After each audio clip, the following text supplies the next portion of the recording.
So welcome, welcome, welcome to Sacred Space. I am thrilled to have you here. If I haven't met you before, my name is Ahriana Platten, and this space is your midweek pick-me-up. It's an opportunity for us to spend 25, 30 minutes together and just talk a little bit about a given subject, see what that brings out for us, and maybe think about something outside of the kind of normal stuff we're thinking about in the middle of the week related to work and stuff like that. So I'm really happy to spend time with you. I want to invite you to take a moment and consider this venue, to actually consider that we are entering sacred space together, and that the field of quantum science is teaching us that we are foundationally energy. So it's interesting to me that when we step into this field, into this Zoom room, we are stepping energetically into sacred space together. And it's interesting to me because sometimes we can tend to sit back and look at it and see the screen and think we're kind of separated, but what we have done, what we are doing, and what I invite you to do is to invite each other into your homes. You are stepping into my dining room. This is one of my favorite places in my house. My office is actually right here in my dining room, where I have great light, and where my family gathers. So there's a certain kind of energy here. And if we take a minute and just look at each other, we can see that we're being invited into each other's sacred space, whatever that happens to be for you. So I just invite you to connect. I know that some of you may be driving or maybe in a place where you cannot come on screen. We're still going to look at your beautiful pictures and connect with you and bring ourselves together as community, because the world is full of loneliness. And community is a place that we come to bring our hearts. This whole month, we have been talking about self-care. This is a month that, for the month of February, we traditionally talk about love. I'm going to ask you to, if you have your mics open, if you'll close them till we're done with the recording. This is a month when we talk about, kind of traditionally talk about love. And this month we've been talking about self-care.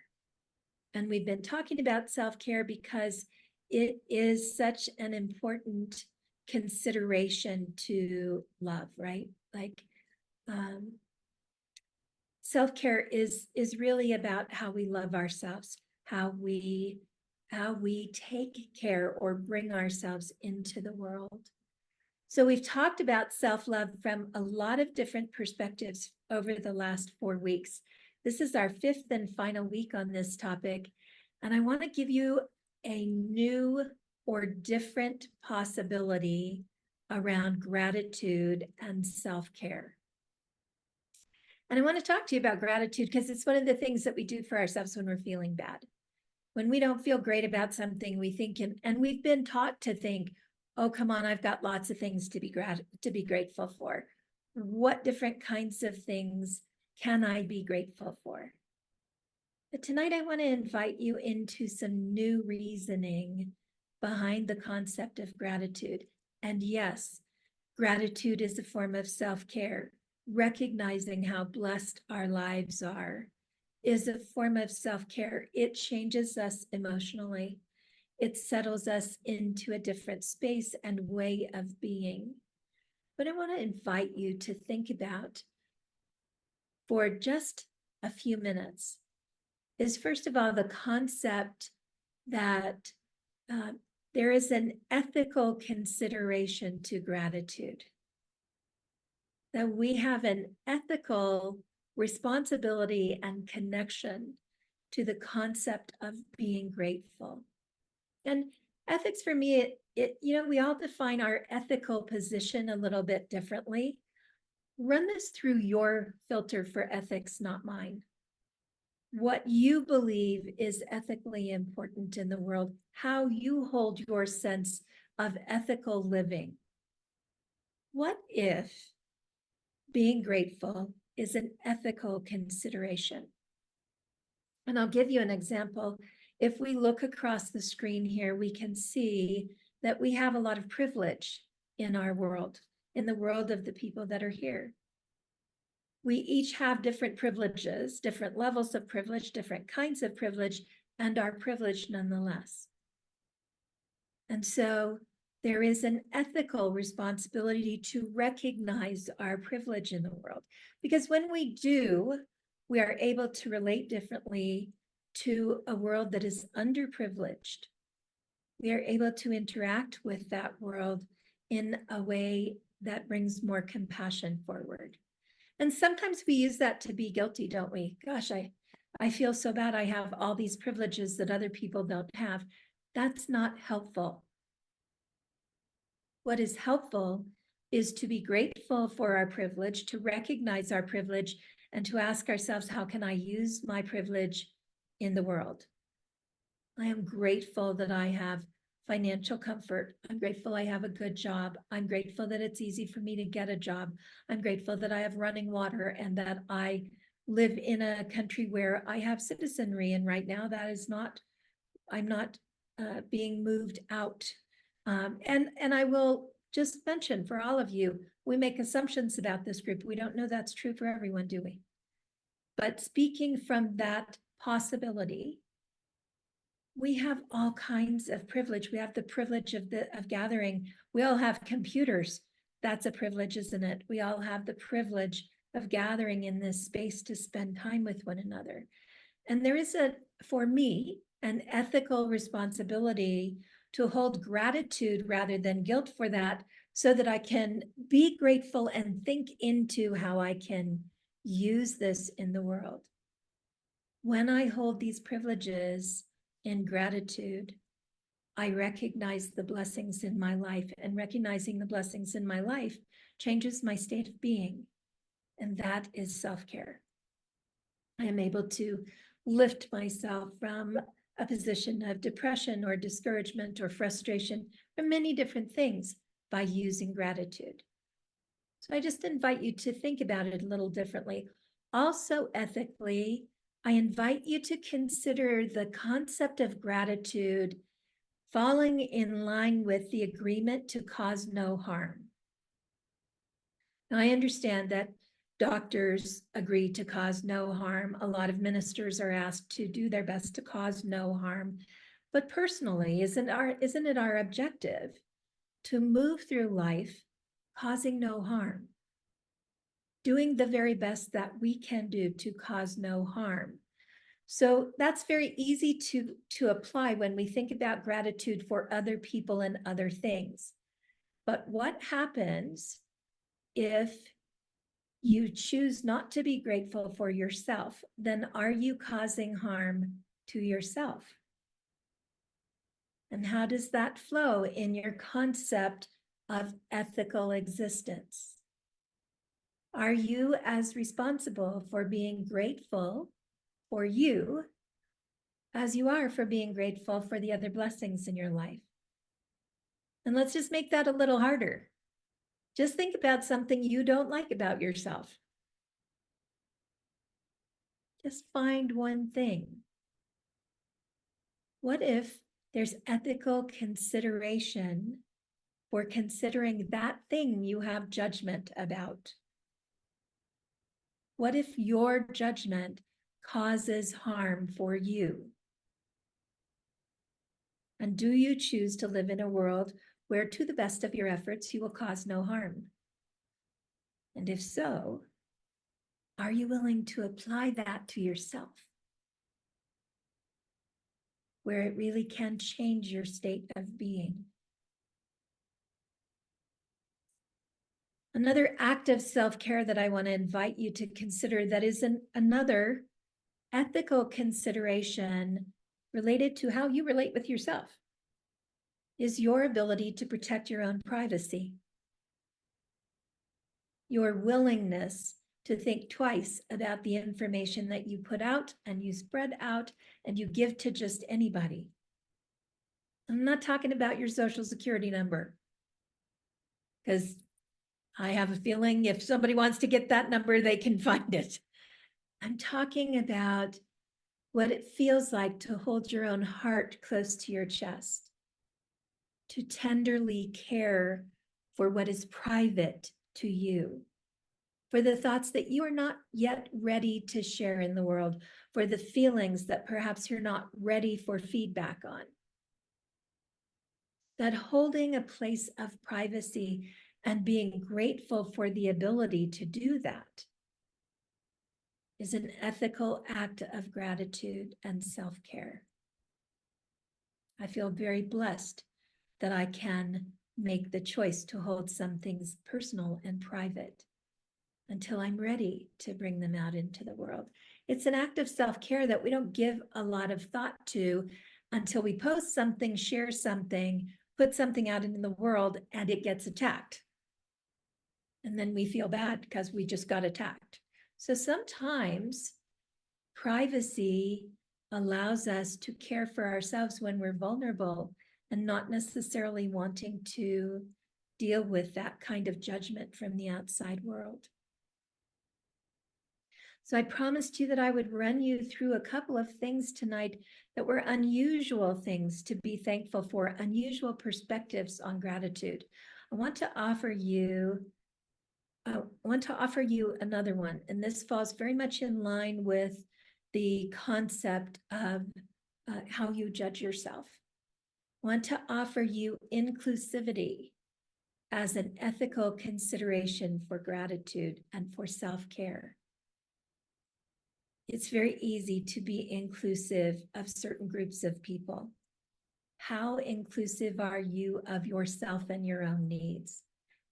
Do you put the same amount of effort into opening your heart to yourself and your own needs, into being grateful for exactly who you are, no matter where you come from, no matter what your lifestyle is, no matter what age you are, whether you're tall and thin or short and not?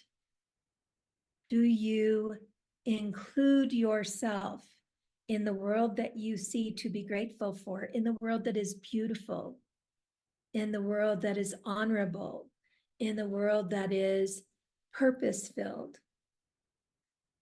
Can you see that as gratitude? Can you behave in a grateful way around those things that you might not otherwise think of as being inclusive? Because if we can be inclusive of all of those things in ourselves, we have a greater opportunity to be inclusive in the world, to be grateful for the diversity of the world, right? And one more, and that is my invitation to you to be grateful for the hardships in your life. When we think about gratitude, we usually are trying to distract ourselves from hardship.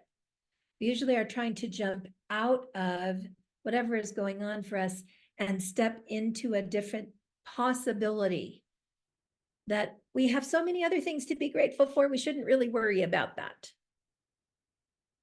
But I want to invite you to consider the value of gratitude for the hardship you're going through, because hardship changes us. Hardship gives us an opportunity for growth. It opens up our chest and lets our heart peek out, because our heart is exposed through the vulnerability. So these are different concepts for gratitude. And we like our gratitude to be simple, like good coffee. We talked last week about, I can be grateful for a nice warm cup of coffee any day, but it's harder to be grateful for my privilege so that I can use it differently, to be grateful and avoid harming myself, to notice my own judgment, to step into an inclusive acceptance and loving care of the part of me that maybe I don't necessarily want to include, and to notice the hardship in my life as a blessing rather than a curse. Rumi wrote this: "This being human is a guest house. Every morning, a new arrival. a joy, a depression, a meanness. Some momentary awareness comes as an unexpected visitor. Welcome and entertain them all, even if they're a crowd of sorrows who violently sweep your house empty of its furniture. Still, treat each guest honorably. He may be clearing you out for some new design. The dark thought, the shame, the malice, meet them at the door laughing and invite them in. Be grateful for whoever comes, because each has been sent as a guide from beyond. I love that.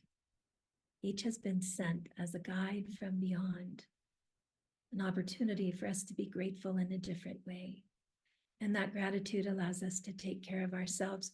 All of these things that we're talking about, your malice, your meanness, your self-loathing or self-judgment, all of those things are visitors in your house. That's all they are. They're simply visitors come to give you an awareness. And if you can be thankful and welcome them in and open your heart to them, you can truly learn to love every aspect of who you are.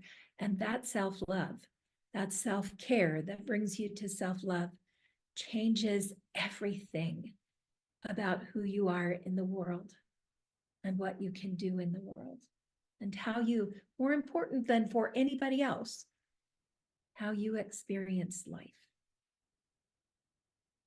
So I want to offer you an exercise that we're not going to do here, but I want to talk to you about it and invite you into it. I want to invite you to do a gratitude map. So what is the difference between a gratitude map and a gratitude journal? One is in pictures and one is in words. So you can think of it as a gratitude wall, or maybe I keep the things I'm going to talk to you about in a scrapbook. Maybe you have a gratitude scrapbook. But I want to invite you to create this tool that gives you visual connection to what you are grateful about when it comes to you. Not what everybody else says, but to the things in your life that make you grateful for you. So this will take a little work. It'll take a piece of paper, a scrapbook. You could do it with magnets on your refrigerator, but it needs to be something that you can get to easily and that you can pull forward in the moments that you need to remember who you really are and just how much you love being who you are, how much you love yourself and care for yourself in the beautiful aspects of self and the aspects of self that maybe you don't think are as beautiful. So what you might gather for this are pictures of you caring for family and friends. That might be an event. Maybe it's you bedside next to someone at a hospital, or maybe it's you holding a baby. But this is you loving others, not others loving you. You can do that in a different time. Give yourself the visual of how you have given into the world. This could be experiences. It could be pictures of you on your travels or when you were brave enough to go skiing, when you did something that you wouldn't do otherwise, that actually reminds you of your courage, of your bravery, of your adventure, your adventuresome spirit. And of course, you can add pictures of your achievements, your crowning moments, whatever those are. Maybe it's a picture of a certificate or a picture of a clipping from the newspaper, or maybe it's the first time you got yourself up and were able to skate across the skating rink.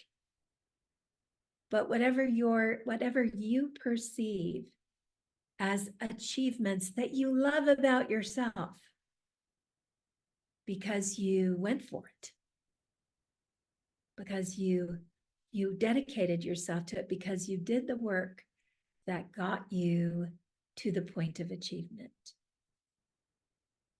Maybe you have pictures you'd like to gather of your favorite place in nature. Not the place where nature is the most beautiful, but the place where you went. The place where you have a memory of opening your heart, of making time, of listening, of stillness.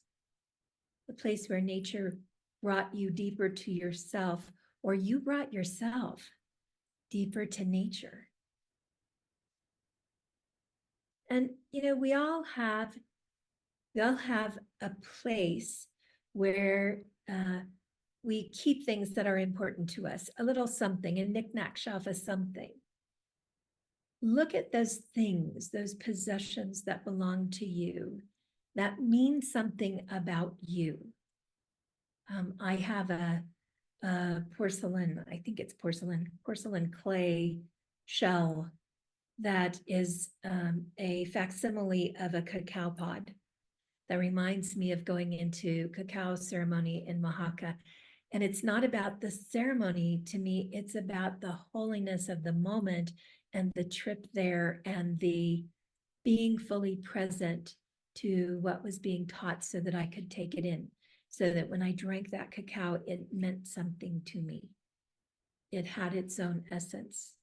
It has its lesson. There are lots of things that can go into your gratitude map, but they need to be visual, because visual items get right inside of you, don't they? Words you have to read and process through your brain, but visual items, they just seep right into your whole skin and they fill you up. You don't have to think about them. That's why we keep photo albums, because we can just open them and they're full of blessings. But this is a special tool for you. This is a blessing tool for you that you can go to anytime that you need a real connection to gratitude. And don't be judgmental. If there's something in your photo world that shows that thing about you you want to be inclusive about, or you want to drop your judgment about, put that in there too, so that you can learn to love yourself fully and completely, so that you can understand the importance of caring for yourself fully and completely, so that you can appreciate the amazing, incredible, life-changing, world-changing abilities that you have to make our world a better place. Because that's what we're all here trying to do, right? For ourselves and for everybody else. Trying to make the world a little better. So I want to invite you to close your eyes for just a moment. Put your hands on your heart, to allow your heart to fill with love. What does that feel like? What do you have to do to go there? Do you have to think about someone else, or can you think about yourself? Something you love about you. Something you love about being you. Just let it sit in your heart and allow your heart to open more and more deeply to that which is holy, to that which is you, to that which is the divine expressing. The hands, the eyes, the feet, the heart of the holy. And as you open your heart, let your hands fall to the side, allowing the light of the holy to extend from you out into the world, knowing that you are indeed a blessing to yourself, to those around you, to those who are here for you, to this community. And gently open your eyes. Take one more good look at the people sharing this sacred space with you. Very sweet to have time with you. Should you choose to do this exercise, and there is no homework checker in this community, Should you choose to do this exercise and want to share a picture of your gratitude map, please feel free to bring it back. We'd love to see it, and no pressure at all. I won't even ask unless one of you says, hey, look what I brought with me. I want to share it. And then we'll do that in our private time with one another. If you are watching this as a recording, thank you so much for making time to share sacred space with us. Energetically, we're connected across all time and dimensions, and we're grateful for you as well. I'm grateful for all the people who are here, and invite those who are unable to come and join us on another night. And I look forward to sharing sacred space with all of you next week. I'll see you then.